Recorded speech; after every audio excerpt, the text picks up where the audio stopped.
his ballot form, and 47 counties well represented. We shall be giving you the situation update even tomorrow when the voting exercise begins, and also when the tallying commences. We'll also be giving you the live updates of the results as they stream in. Right now, I want to hand you over now to Jesse Rogers, who is having a panel of experts just talking about the election preparedness and what you should know and expect ahead of the polls. Jesse.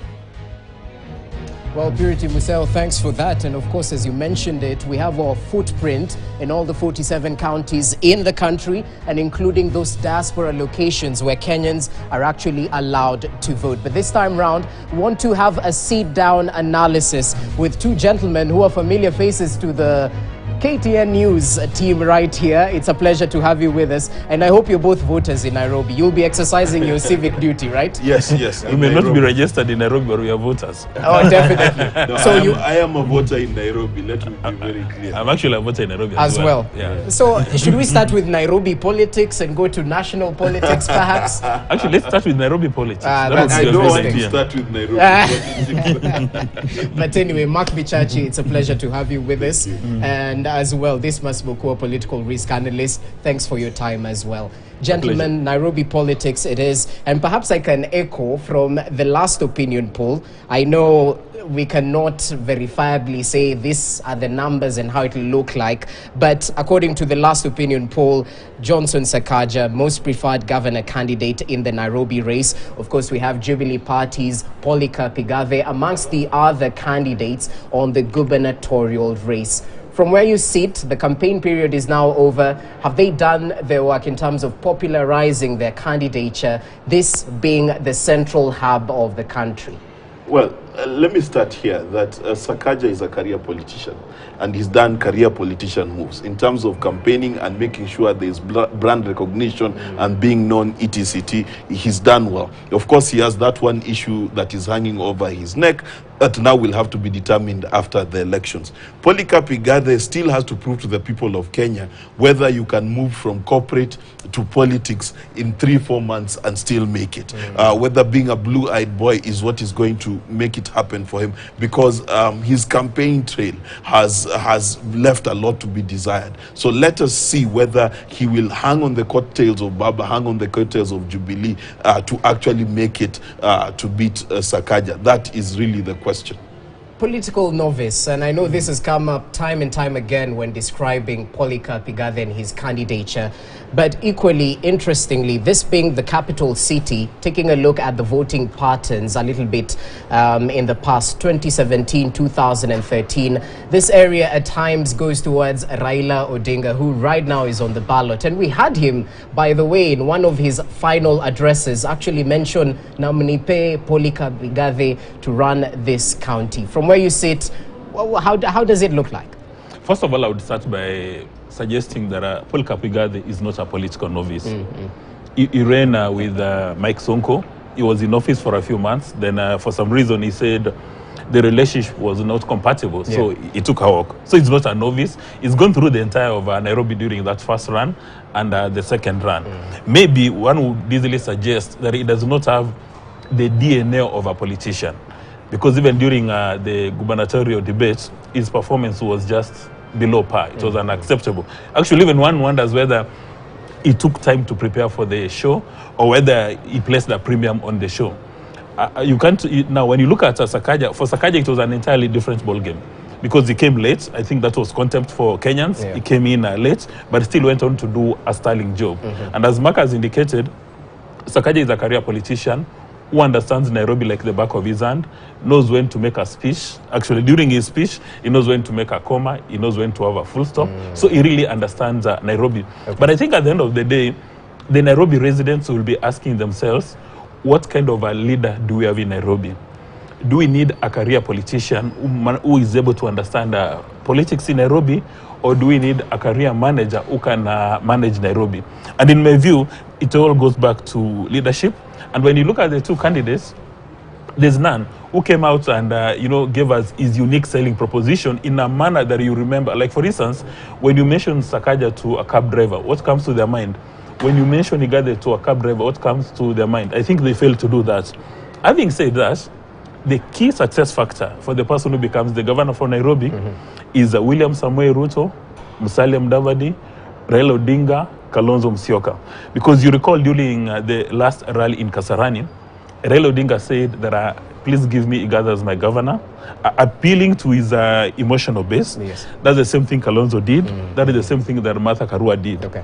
For Sakaja at Nyayo Stadium, it's the same thing William Samoei Ruto did, as well as Musalia Mudavadi and Wetangula. So it therefore means that these two candidates cannot run on their own motion, Sakaja and Igathe. Okay. They cannot run on their own motion. They have to rely on President Kenyatta and Raila Odinga and Kalonzo Musyoka if you are Igathe.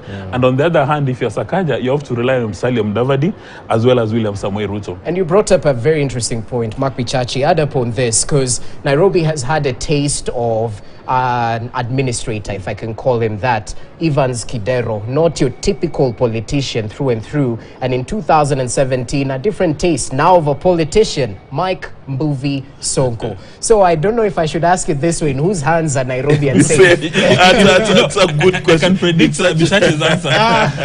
Let's see if you get it right. Well, first and foremost, my sentiments towards the former prison prefect is very clear. It's very clear. Yes. It's a term he uses. He was a leader in prison. For me, I think that Sonko serves as a key lesson to Kenyans, that popularity does not equal leadership. Popularity does not equal capacity. And capacity can be hidden in silence, can be hidden in even people who are shy. And the question that Kenyans have to face, and Dismas has left it at a very good point, do we go the Igathe way, who is more reflective of the Kidero suit and tie business thing, but we have to compare their hearts. Kidero's heart and how he executed Nairobi has landed him in court. Let's remember that without going into matters of sub judice, but he is in court because of what he did in Nairobi.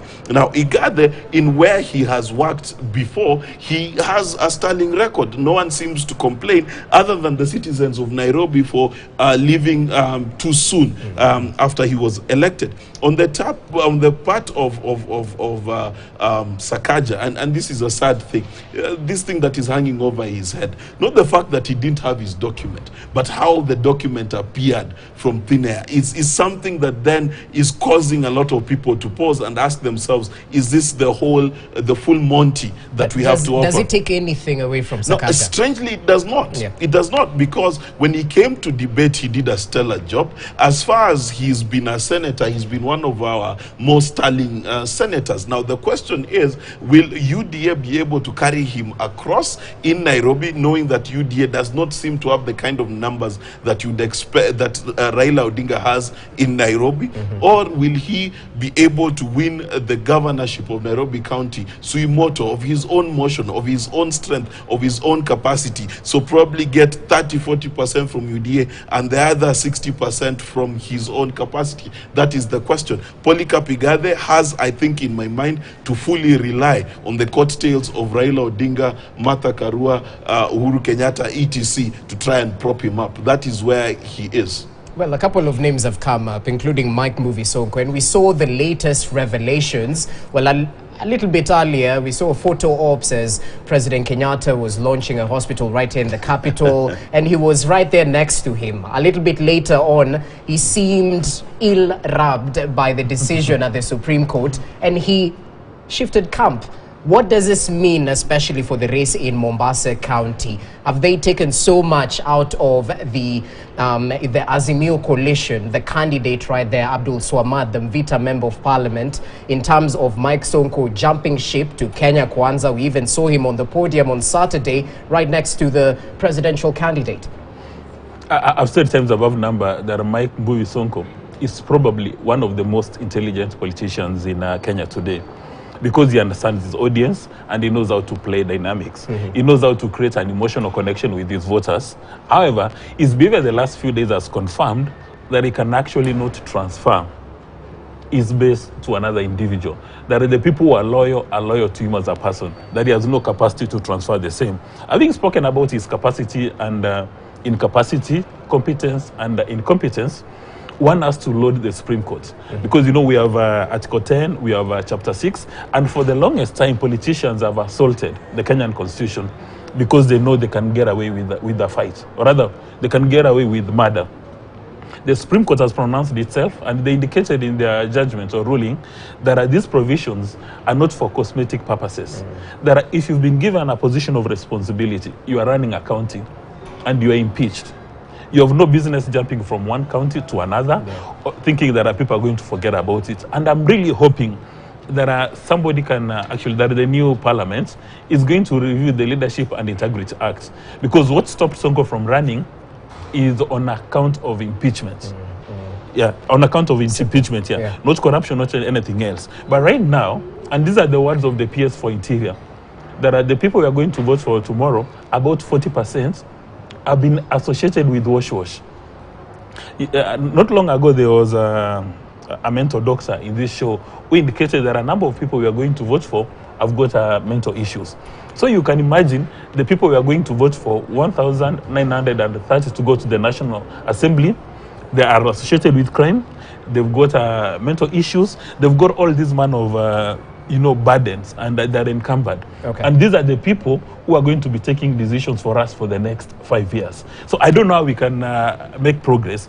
And in my view, the Ministry of Health had a provision, they even came up with a committee on mental issues. We should place a huge premium. Because right now, majority of Kenyans have got mental issues because of the poor economic status, but nobody seems to be paying attention. So in my view, I think the next president and the next set of elected leaders, they need to pay attention to these critical issues affecting the nation. That's important. And even as we continue with that, and you add upon his point, the numbers, the foot soldiers, we've had that being echoed time and time again. Give me the numbers in Parliament so I can be able to do the government business in whichever the coalition. How important is this? Because we've seen emergence of independent candidates within the bedroom of William Ruto. Talk of the Kesses Member of Parliament, Alfred Keter, just to mention a few. If you cross over to the Lakeside region, we definitely know of the gubernatorial candidates who are using the MDG parties and independent parties as well to challenge ODM's dominance in that region. How important is this? Well, first, let's look at what the problems are that the country has to deal with. So the country has to deal with an issue of corruption. The country has to deal with the issue of debt. The country has to deal with the issue of development and post-COVID development. Therefore, if you look at what is needed, a lot of these issues are legislative.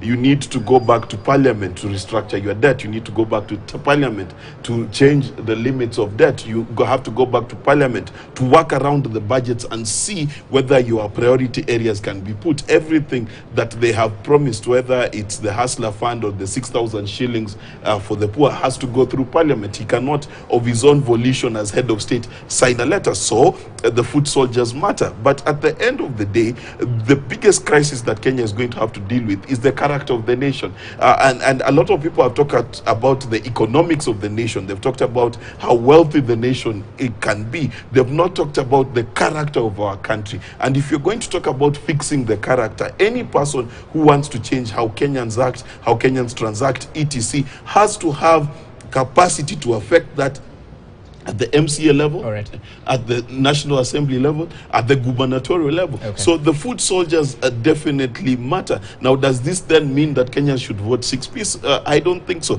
I think Kenyans need to look at the leader, look at their character, look and answer that question you just asked. In whose hands are you safe? Interesting. Anyway, we'll continue with the discussions. Allow me to take a short break because we're talking about foot soldiers. Let's get a status update from our foot soldiers on the ground. As we mentioned, we have our footprint across the 47 counties. Let me just cross over to my colleague Purity Museo for more on that particular beat. Purity.